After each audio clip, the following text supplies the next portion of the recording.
country's constitutional court came out and said that the elections are cancelled due to alleged Russian interference. There is this expectation that with the arrival of Trump's team in the White House, things would change in Romania as well. And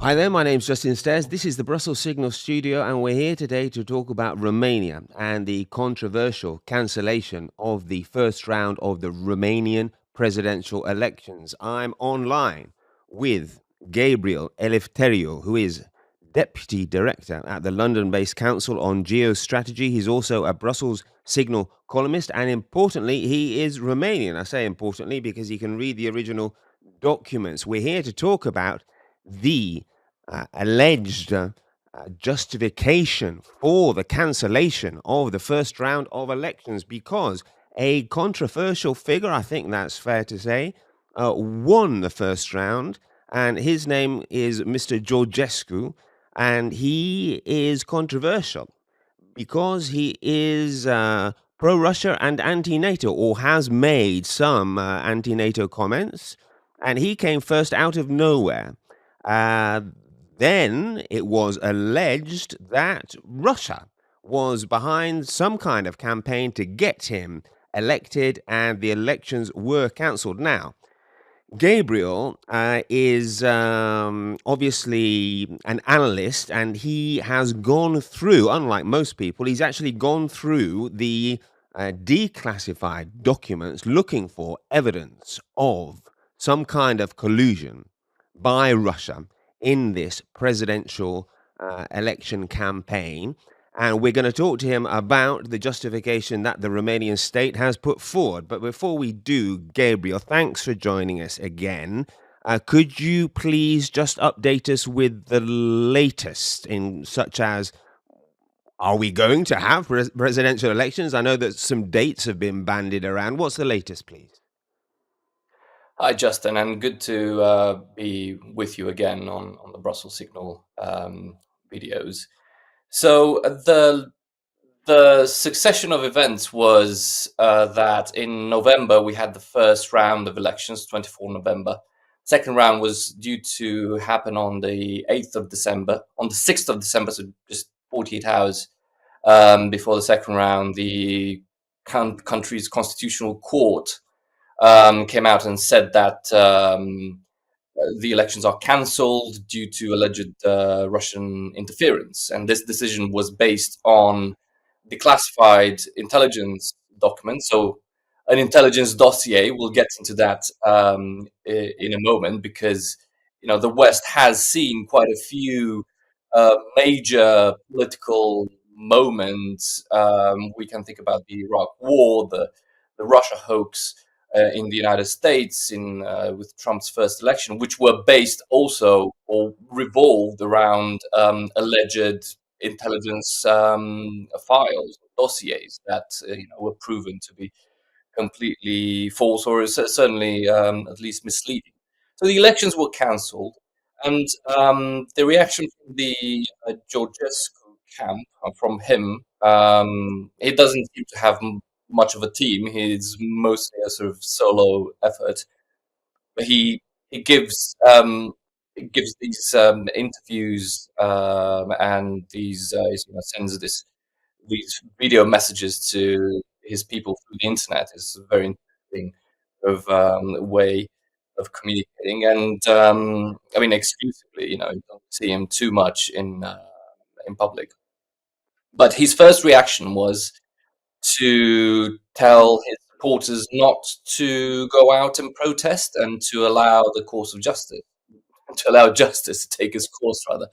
So he's launched a few appeals in other courts in Romania, and now it's sort of tried to do something like that in the International Court of the European Court of Human Rights, I think.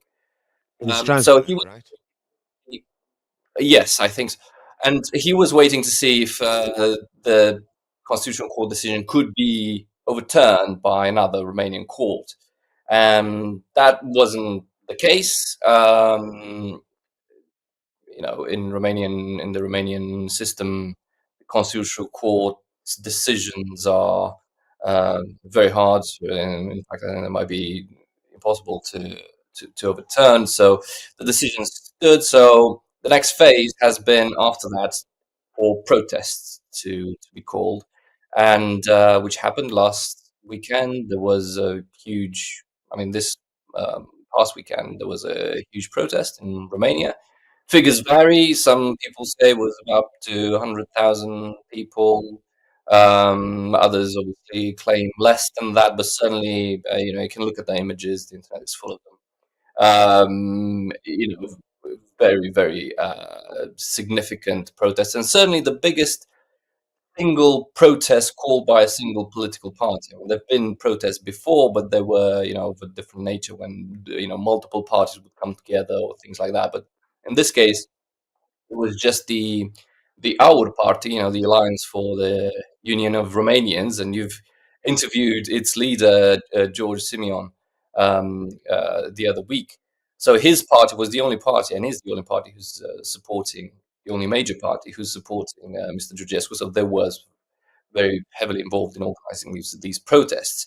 So we're at the stage of protests, and everyone is waiting for the inauguration of President Trump. There is this expectation that with the arrival of Trump's team in the White House, things would change in Romania as well, and because there's this very close relationship between Romanian politicians and authorities and the United States. I mean, it's a unidirectional relationship in many respects, in the sense that Romanian politicians often take their cue from the American administration.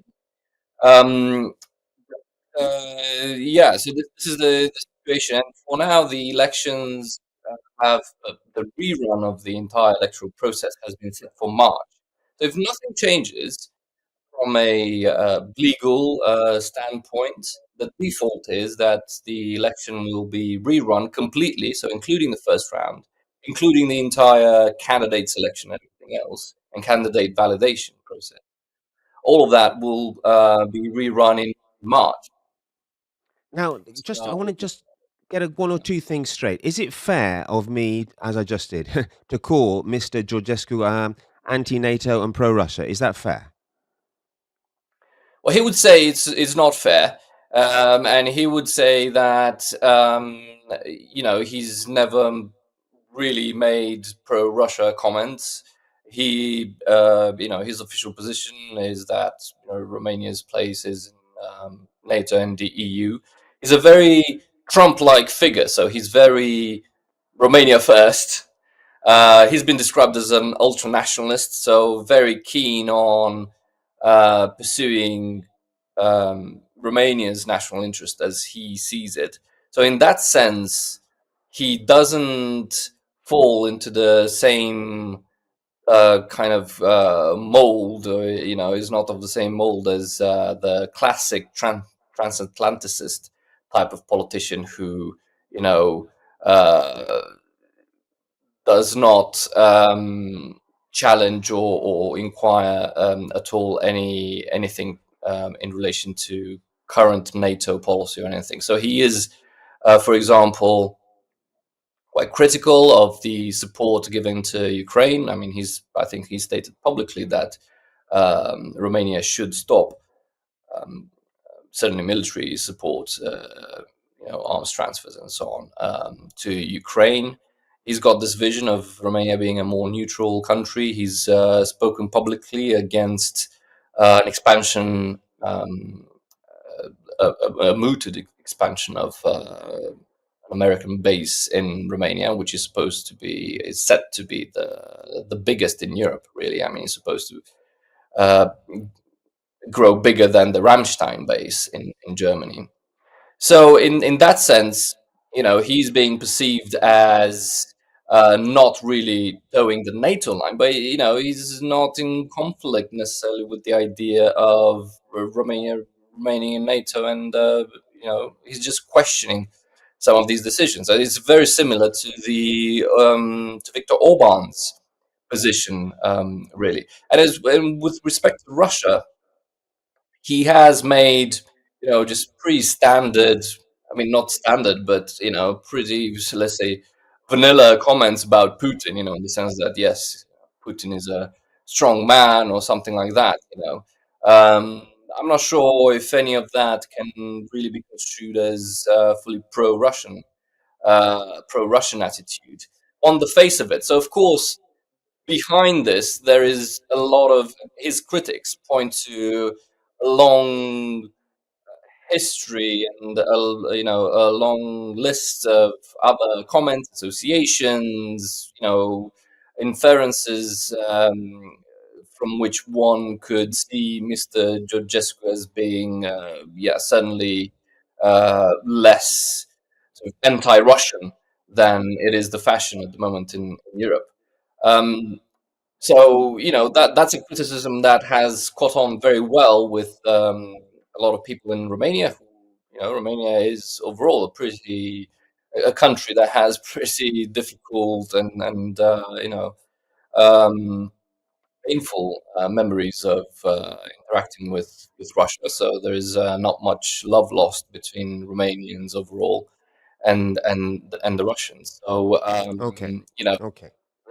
sensitive to these sort of accusations. The other point, before we look at the documents that allegedly show Russian collusion, I wanted to establish one other point, and that is the woman who came second in the first round of the presidential elections. Her name is Elena Lasconi. Now, she is from the Save Romania Union, a pro EU candidate. Also accused the court of trampling on democracy, right? So this is not simply about protests in favor of Mr. Georgescu. There are other participants, more than two, in fact, in the first round who believe that what has happened is wrong. Correct? Yes, that's true. So behind this entire drama related strictly to Mr. Georgescu and banning him from becoming president, because this is effectively what happened. I mean, he was banned from becoming president. He was clearly going to win the second round, and he, in the view of many people, he was the wrong person to become president. So he was effectively banned by cancelling the entire election. But yeah, so his opponent in the second round, Mrs. Lasconi, and her party are very pro EU, and they also felt, sort of put off, and they were put off, and they felt betrayed by this decision of the Constitutional Court, but for rather different reasons. Their criticism was that this entire thing has been sort of rigged against them by their other political opponents, the Social Democrats and the governing coalition, which is a left-right coalition, or was before the recent parliamentary elections. It still is. In fact, I mean, the two parties are in government. They've got another coalition partner now. But they saw this as something that obviously impacted their own candidate. But they've been very careful not to associate themselves with the protests, which have been organized by our in favor of Georgescu, because they don't want to, mingle with the so-called extremists and so on. Okay. But formally, yes, I mean, their position is quite rightly, and they're right to hold this position, that this cancellation of elections has been an outrage from a democratic and constitutional point of view. Right. In fact, you've written an analysis, a detailed analysis for Brussels Signal, which I'll link to in the description, in which you call the cancellation a crime that will live in infamy. Those strong words, Gabriel. How do you justify that? Well, I think it's the only way to describe this. I think the free vote is, in a liberal democracy, is the most sacred right of citizens. I mean, there is no two-way about it. I mean, it's very, very simple.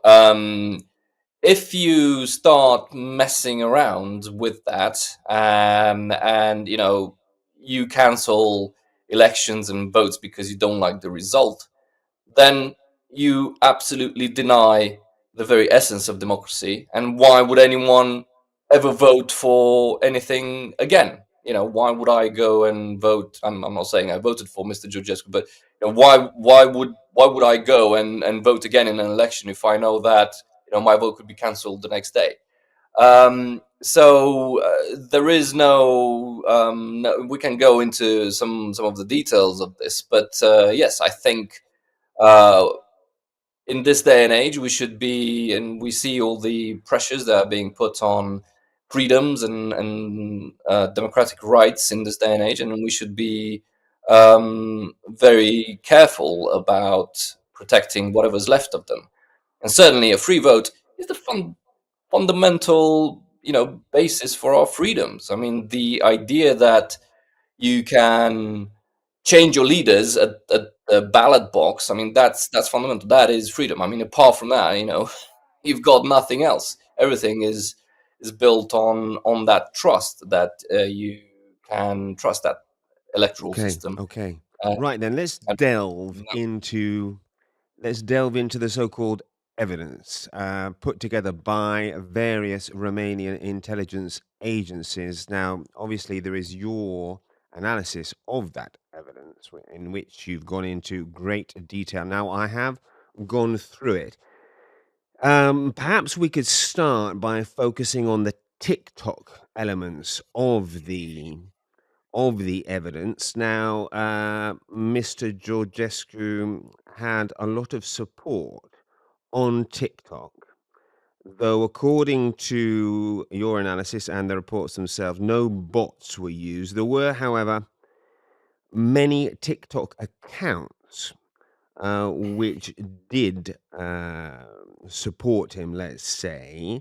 Um, can we talk about that? Because also, evidently, as you wrote, his content was classed by TikTok as entertainment, while content in the accounts of his opponents were heavily filtered as political content. Now, this was one of the elements given in the intelligence agency's report. That seems like quite a nice, convenient advantage for him, doesn't it?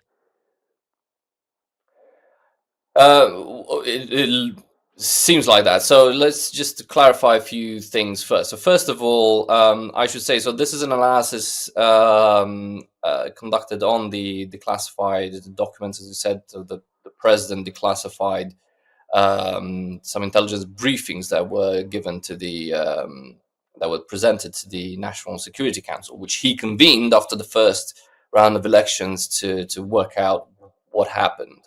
So you've got a problem there in the right away. In that, the premise of all this is that Russia interfered but the intelligence services had no idea that any of this was happening, and suddenly a candidate won completely the first round without anyone having any clue that this was happening, and requiring a whole National Security Council and intelligence briefings to work out what actually happened. To even the idea of this being the case in a NATO country is very disturbing.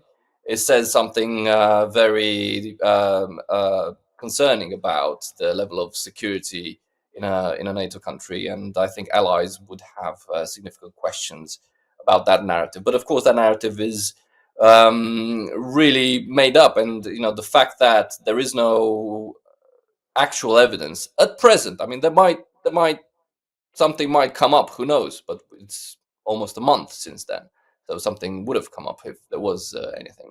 Um, so the fact that there is no actual evidence about Russian interference is something that is widely um, recognized now in Romanian media. So I mean, this is not a controversial point in any way. I was just going through the actual documents to put on the record an analysis of what they actually said, because even in their own words, as you mentioned a few things, there, Justin.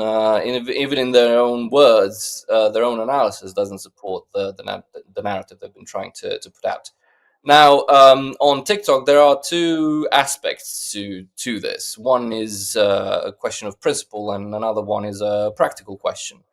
So, from a practical point of view, the narrative has been that Mr. Georgescu had not been visible almost at all in the polls right before the first round, before the vote, and he suddenly, came out of nowhere. He was something like 2.6% in the polls the previous week, and then a week later he wins, comes on top, but by only to like 20, he won with about 23% of the vote, because the vote was very fragmented in the first round. He had many candidates, so he came first, but only with 23% of the vote. So that's not, a huge amount.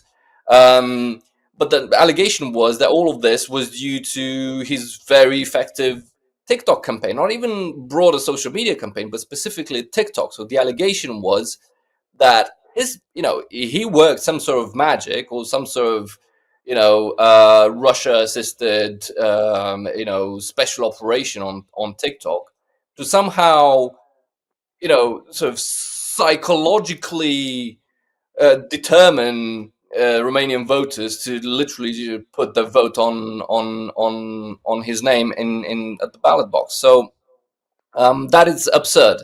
We have good data to show that actually Georgescu's TikTok operation was, in terms of total number of views and all this, was, and his TikTok metrics were far inferior to his other candidates. The other people in the race actually did much better on TikTok, any way you measure it, than he did. They had bigger operations going on the point about the classification of the different ads and campaigns, so that's just a very technical point that links to legislation in Romanian electoral legislation. If you put during an electoral campaign, it's not a specifically Romanian regulation. Other countries have it too. If you make a political ad, you have to label it as political, and then it would be treated as such. But because the hashtags that his campaign used, they did not include his name. Very interestingly, they were just rather generic hashtags that they got a number of influencers to push these hashtags over the internet. So because of they did not include his name, they weren't classified as political communication. They had a very clever strategy, which involved putting the hashtag out and then other people then commenting. So placing pro Georgescu messages in the comments under the in the videos that that that had the hashtag. So these are just sort of technical details, but the bigger point is that his TikTok metrics were inferior to his candidates. So the theory that somehow this was some sort of extraordinary, unparalleled and sort of magic TikTok, skullduggery, doesn't really hold up. But I would say on the point of principle around all this, I think we should really be careful about letting this narrative roll on. And you see it in many other countries as well across Europe. This idea that if people are exposed to certain political messages, even just a few messages, boom, all of a sudden they automatically do what the messages tell them to do. This is a very dehumanizing sort of perspective on voters. I think if I, Justin, if I show you 10 videos saying that you should vote for Mrs. Von der Leyen or something, in the European elections, I mean, would that make you do that? You know Let what I me mean? Like, think. um, so there is a serious issue here where voters are not being seen as people with actual agency, and people who can make their own decisions for themselves, irrespective of what they see on TikTok. This idea that they are just some sort of automatons responding to Sheep, TikTok right? Okay, stimuli I is understand. very. Okay, I take your point. I take your point. Nevertheless, one of the two little details that were mentioned in the report that you've in fact highlighted are nevertheless interesting. Let me just put another one to you, uh, because they were brought up by the intelligence services. Now, the hashtags that you mentioned, one of them was balance and integrity, which indeed is quite a vague notion, very broad at least. And this was compared to brother next to me, which was used by the Russians in Ukraine. Is that correct? Have I got that right? Yeah, I think it was a brother next to brother or something like that. It was so the intelligence services tried to draw a parallel with a similar modus operandi that was observed in Ukraine, but also in Moldova's elections in last year. Now, the problem with all of this is that um, what they described in terms of the campaigns in Ukraine and Moldova are just marketing techniques, and the intelligence services themselves say that the entire Georgescu campaign was effectively um, you know a a marketing operation. They even specified some types of the categories in which this falls. Guerrilla marketing campaign and so on. So drawing that's just a method that has been observed in those campaigns, but that can be observed in many other even commercial marketing campaigns around the world. So what made brother next to brother, Russian intelligence an influence operation with a military and strategic purpose was exactly the involvement of the Russian intelligence services, and no such involvement has been yet proven in Romania. Maybe there will be, but at the moment it hasn't been. Okay, okay. And then there's another element that caught my eye that I wanted to raise with you. You've named a certain PR professional who goes by the name of Bogdan, who paid almost $400,000 to TikTok users promoting Georgescu. Now, there's no allegation here that this is in any way illegal, but nevertheless, this was one of the elements that the intelligence services themselves highlighted. Is this significant? So I didn't make the allegation. The intelligence services made that allegation. So it's been part of the conversation from the beginning.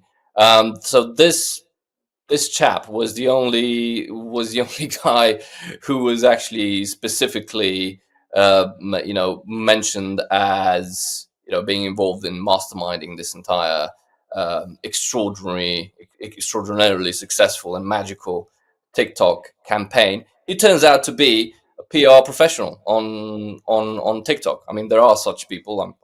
I don't know how this works, but there are people who just make a lot of money by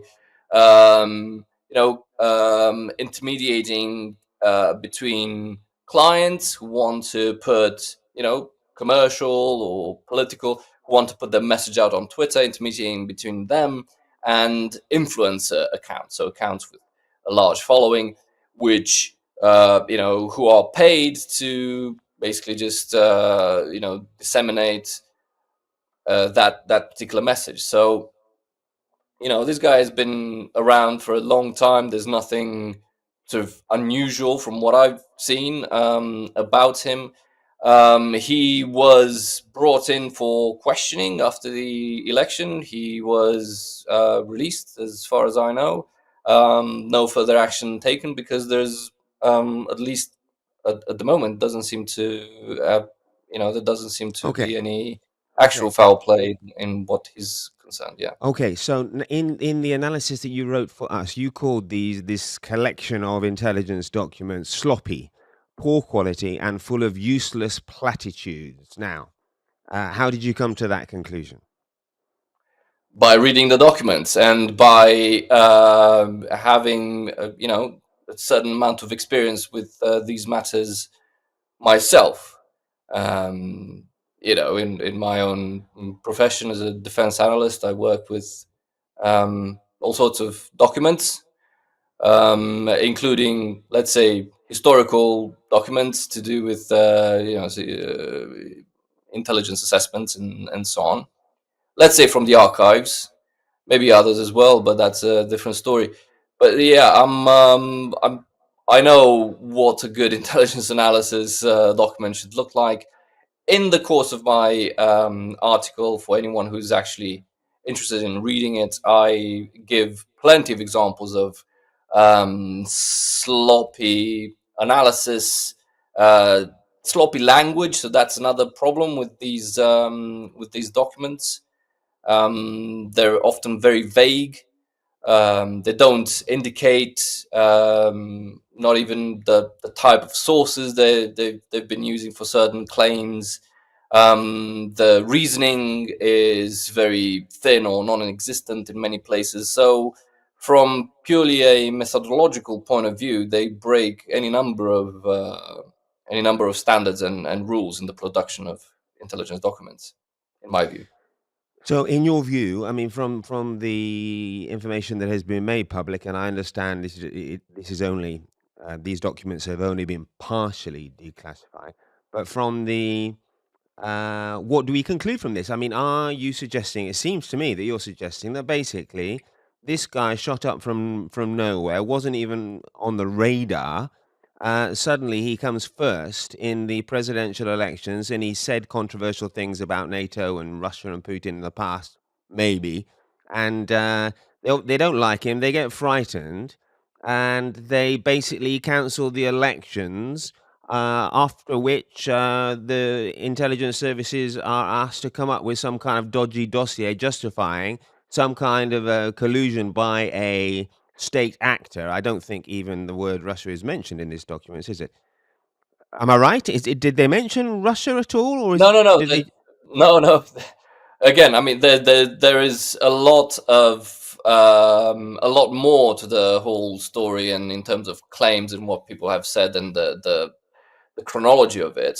But yeah, the fact that Russia itself is not mentioned in the documents at all. The documents only mention a state actor, which obviously everyone understood that refers to Russia, but they don't specifically mention Russia.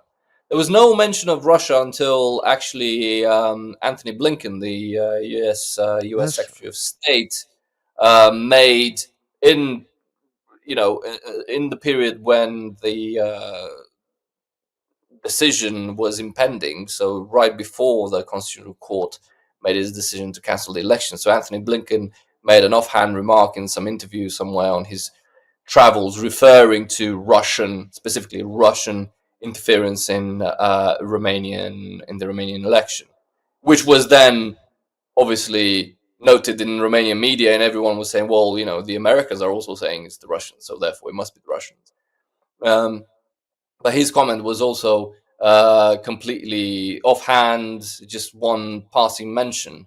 And as my analysis and everyone's analysis actually shows, there is no actual evidence to substantiate that. Just to correct one single thing from what you've been saying before. So the intelligence dossier, these declassified documents, they were released prior to the elections being cancelled. So they were used as an argument for understood. cancelling the elections. So uh, that was the chronology. I don't want to change anyone's view in terms of their political opinions. I'm not here to tell anyone how to vote. My analysis was strictly on the documents themselves. I think it's important to be very rigorous about these things when alleged evidence is being shown and presented and used for political purposes, especially to perpetrate such serious crimes, as I said, as cancelling an election. And you will remember, Justin, the scandal that was the Iraq War dossier in the UK, and in America as well. When America and its allies went to war, invaded Iraq in 2003. That was on the basis of so-called intelligence that Saddam had chemical weapons. No such chemical weapons were ever found.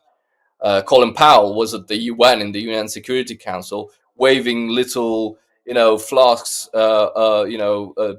supposedly containing chemical agents as evidence that Saddam had chemical weapons. That was proven to be completely false. In the United States, Donald Trump, when he was elected in 2016, you will remember there was a whole investigation, congressionally mandated investigation into so-called, assumed collusion between his campaign and Russia. No such evidence was ever found. So, this is, unfortunately, there is a pretty long history of the involvement of intelligence agencies and only these sort of intelligence games being played in and around politics. Romania is very naive, in this respect. People are very willing to believe and to fall into these sort of traps. Romania has only had 35 years of democratic politics since the end of communism, obviously. So when this entire crisis came up, a lot of people were very willing to believe, what the intelligence services were saying. And I think we should call that out when the evidence doesn't bear it out. As to Mr. Georgescu, as I say, people make their own mind up. There is a rather widespread belief in Romania at the moment that he will be banned from running again. So when the elections are rerun in March or April, there is an expectation that he will be banned from running. Considering that they've cancelled the elections, I wouldn't be surprised if he's banned outright from running again. We'll see what happens. But this says something very dramatic and I think sinister about the path on which Western democracy in general is at the moment and where it's heading. And Brussels Signal has run very good stories around the recent comments by Thierry Breton, and his suggestion that, for example, the German election might be cancelled if it doesn't go the right way, or if it goes the so-called wrong way, as in if the AfD do very well. So this struggle for very what until recently we thought were very basic and unquestioned democratic rights. This struggle is suddenly upon us. I mean, these rights have to be defended at every turn, because the various regimes in different countries, as they see political threats rising up against their own rule, and that are set to disturb their own their own arrangements. These political regimes are lashing out and are willing to do anything, even cancelling fundamental rights of citizens in order to keep themselves in power.